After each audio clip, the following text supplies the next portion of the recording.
I'm Josh Whitehead, Executive Pastor at Faith Promise Church in Knoxville, Tennessee. Faith Promise Church is actually a multi-site church with 5 locations in the Knoxville area.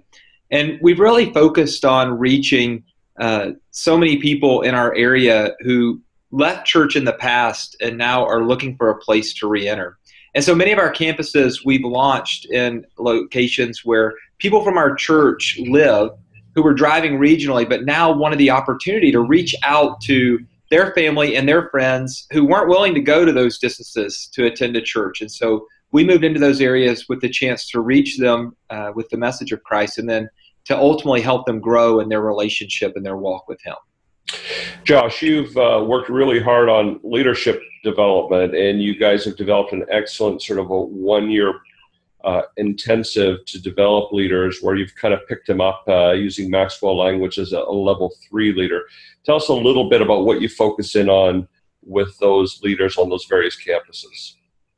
Yeah, so we really try to focus in on 3 different areas. We want to develop them personally, and so we really look at that as not just spiritual development, but that's the primary focus of helping to make sure that they have a plan so that they can grow in their relationship with Christ.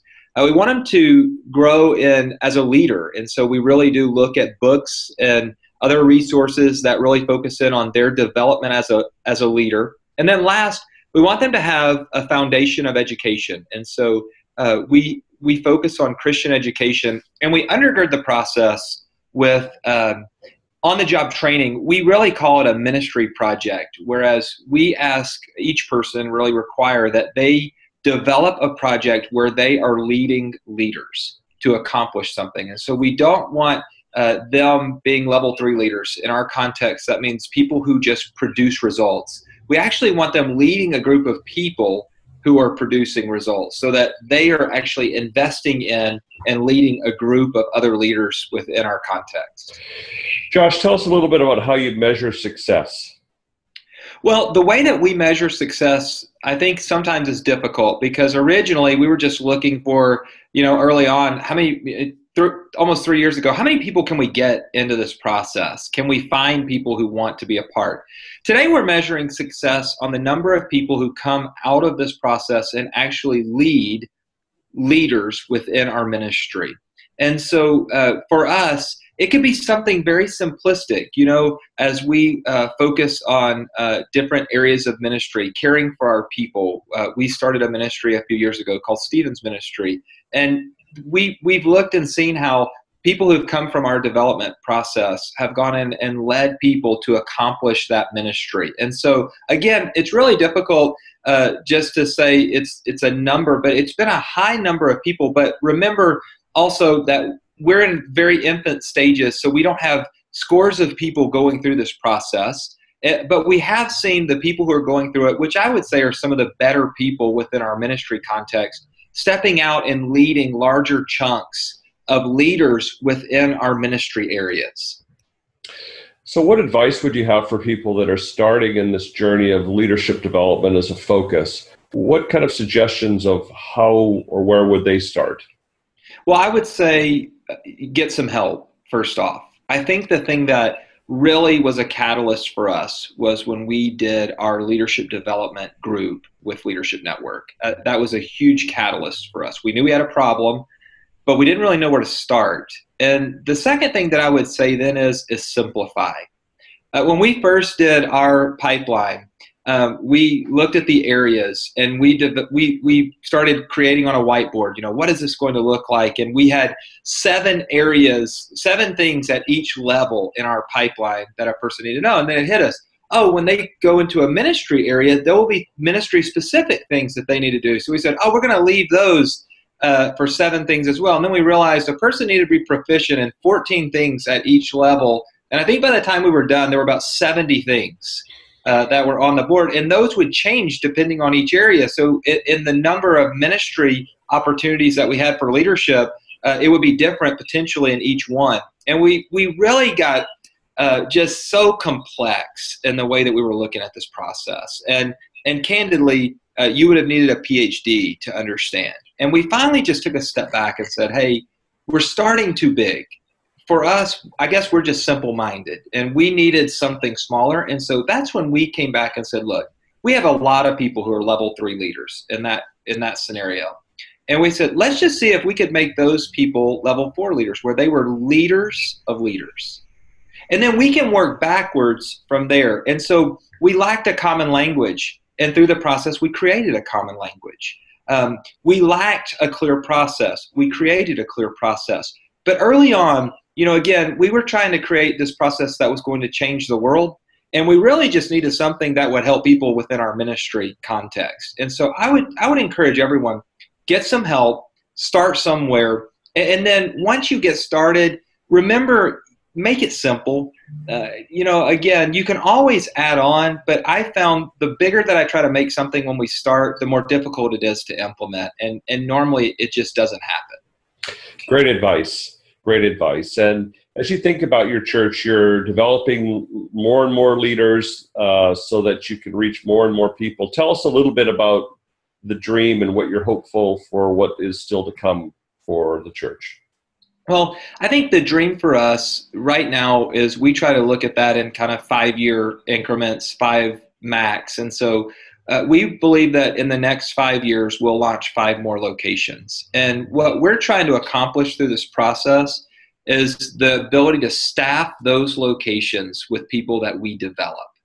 And so we're trying to staff our church with people that we develop. And our dream, if we could have just really see that we accomplished something, it would be this: that every person that we have on our staff team, every person that we have that's leading in our ministry areas, that there was a person behind them that was ready to take their place if something were to happen.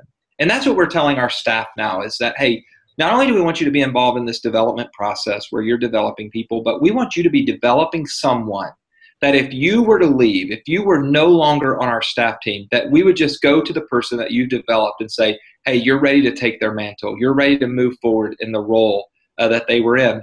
And I think that's the struggle that we all face, but it is the challenge that we're trying to overcome. And we're going to great lengths to really see that we can get to that place one day in our ministry. Fantastic. As you think about you as a church and a staff and a team and how you learn, what are the books or resources or conferences or processes that you guys have found very formational for you? Well, again, we may actually be just really simple people, but we've tried to really get somewhat simplistic. And so we started off reading books by Ram Charan, or I think that's how you say his name, and they're incredible resources. But, as of late, we've even found some other simple resources that I think have some really deep truth in them. Mark Miller has written a series of 4 or 5 books, and we've started using those in our organization because we just feel like they really speak in. We love the leadership fables, or however you would say that, where guys create a story that teaches a leadership lesson. We've seen those be so impactful within our ministry context and the people that we're leading. I couldn't stress more to find someone to help you. And, again, we found in our leadership development process that leadership networks, leadership development community was huge for us. And, also for us, we found that those learning opportunities are so much better than conferences. We're just not a really big conference church. We're actually a church that likes to get together with other church leaders so that we can learn how to implement and use the things that we have to accomplish things where we want to be and things that we want to do in the future. Josh, what question do you think I should have asked you today about your ministry on leadership development that I didn't? What would be one thing you'd want to add, or something you think you wish I would have asked you? Well, I think if you were asking me something, you did a pretty good job. I've thought about this a good bit, and what would you ask? What should you have asked me that you didn't? I think I've given probably insight into some of those things, but the biggest thing that I think I would have asked me is, how long did it really take you to accomplish this? Because I really do think that in our culture, we think leadership development happens very quickly. It was a 5-year journey for us. It was something that took us a long time. I mean, we went into our leadership development community and thought, oh, we'll walk out of this with a process, and we didn't. Actually, we didn't launch our first group, I think, until about 18 months, maybe 24 months after that community, and then we tweaked the first one. And I went to one of our staff members and said, hey, we're going to beta this development process, and he said, hey, I think you're confused. This is alpha. You don't even know if this can work, and so let's not call it beta. Let's call it alpha, and then we'll beta it in the second round, and the third round we'll start seeing that this is working or it's not. And so for us, I think it would be the time. You didn't ask how long it took us, and it just took a long time. But the thing is, we never gave up and we never quit. And we had one person, and that was me, who was pushing the ball down the field that we would have and create a development process. And so I would tell you as well, every church needs one person who can focus a good bit of their time on this process if they're going to accomplish it.